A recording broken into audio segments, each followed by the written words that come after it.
너희가 자기에게 잘해주는 이들에게만 잘해준다면 무슨 인정을 받겠느냐? 죄인들도 그것은 한다. 그러나 너희는 원수를 사랑하여라. 그에게 잘해주고 아무것도 바라지 말고 구워주어라. 그러면 너희가 받을 상이 클 것이다. 그리고 너희는 지극히 높으신 분의 자녀가 될 것이다. 그분께서는 은혜를 모르는 자들과 악한 자들에게도 인자하시기 때문이다. 너희 아버지께서 자비하신 것처럼 너희도 자비로운 사람이 되어라. 조금도 어려운 말이 없습니다. 잘해주는 사람에게만 잘해주는 것은 쉽게 할 수 있는 일입니다. 우리가 하느님의 자녀가 되는 것은 잘해주는 사람한테만 잘해주는 선을 뛰어넘어야 합니다. 그래야 지극히 높으신 분의 자녀가 될 것입니다. 예수님께서 원하시는 것은 원수까지도 사랑하라는 것입니다. 원수는 나한테 잘못한 사람입니다.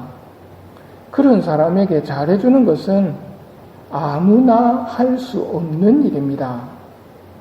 이렇게 아무나 할 수 없는 일, 악을 선으로 갚는 일을 하면 너희가 받을 상이 클 것이고 너희는 지극히 높으신 분의 자녀가 될 것이라 하십니다.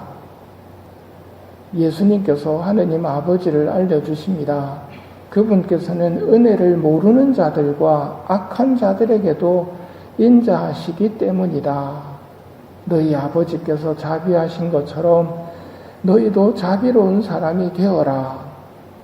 이것은 예수님께서 권유하시는 것이 아니라 명령하시는 겁니다. 자비로운 사람이 되어라.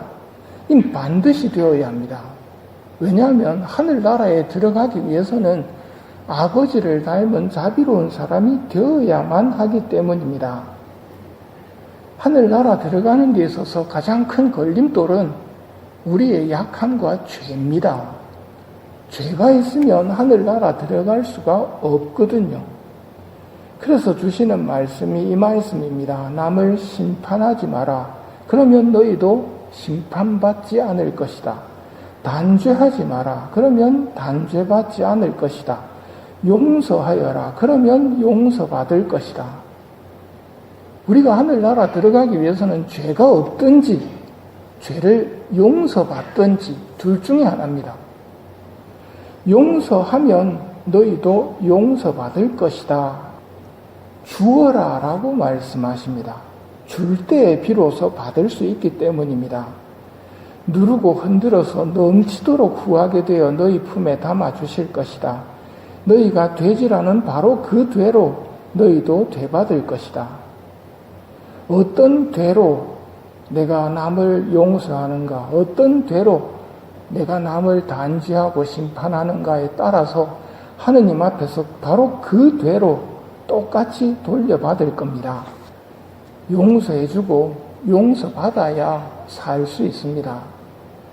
원수를 사랑하고 악을 선으로 갚는 사람, 단죄하지 않고 용서하는 사람은 자신의 잘못에 대해서도 하느님께 용서를 빌 때 용서받을 수 있습니다. 오늘 들은 예수님의 말씀이 어떤 흐름 속에서 이루어지고 있는지도 생각해 볼 만합니다. 먼저 예수님께서는 밤새고 기도하신 다음 12제자를 뽑으십니다. 그리고 이들을 참 행복으로 부르십니다.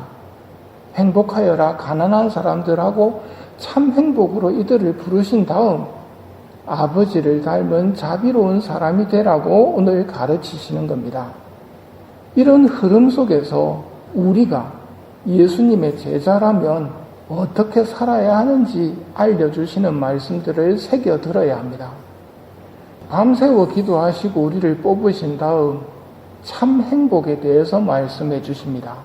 그리고 오늘 용서에 대해서, 그리고 아버지 닮은 사람이 되라고 말씀을 하십니다.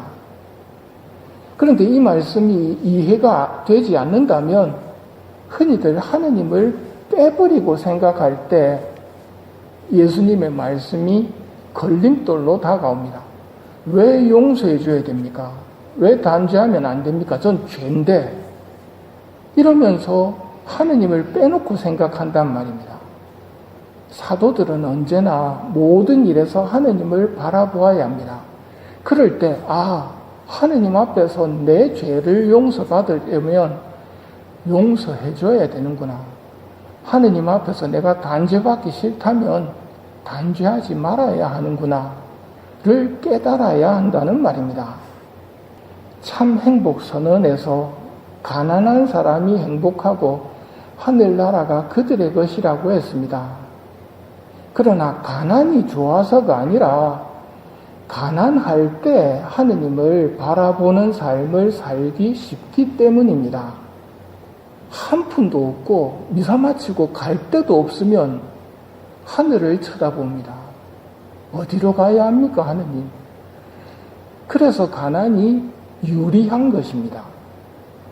예수님께서 사도들을 파견하실 때 금도 은도 전대 돈도 지니지 못하게 했습니다. 왜 그랬을까요? 돈보다 하느님을 먼저 바라보도록 만들려는 겁니다. 하느님을 바라보고 그 하느님의 섭리로 나에게 돈이 주어지면 그 돈으로 밥을 사 먹는 겁니다. 하느님을 빼버리고 살려는 경향, 이게 마귀의 유혹이고 우리가 병들어 있는 부분입니다. 돈도 금도 은도 지니지 않고 파견되었던 제자들이 체험을 합니다. 돌아온 제자들에게 예수님이 물으시지요. 부족한 것이 있었느냐고. 없었습니다, 주님 하고 12제자는 대답합니다. 이것이 참 행복의 가난입니다. 무조건 없어야 한다가 아니고 하느님을 빼버리지 않고 사는 가난입니다.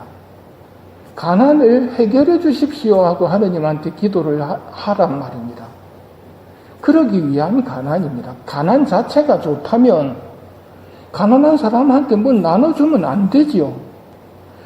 그 사람들의 가난을 내가 사오는 겁니다. 내가 내 재물을 그들에게 주고 그들의 가난을 내가 가지고 와서 이 가난을 나는 하느님과 함께 풀어나가는 것, 그 가난이 참 행복에서 말씀하시는 가난입니다. 그러려면 하느님을 많이 바라보아야 됩니다. 하느님 닮은 자녀가 되려면 하느님을 많이 보아야 됩니다. 배부르거나 건강할 때 하느님을 잘 쳐다보지 않습니다. 아플 때나 가난할 때 하느님을 많이 볼 수 있게 하지요.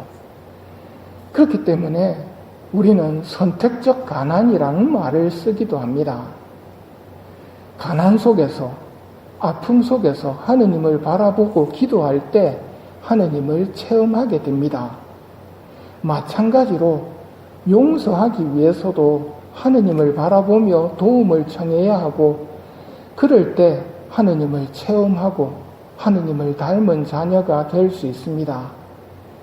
너희 아버지께서 자비하신 것처럼 너희도 자비로운 사람이 되어라. 이것이 우리가 도달해야 할 목적지입니다. 자주 아버지를 바라보며 아버지를 닮아가는 은총을 이 미사 중에 청하도록 합시다.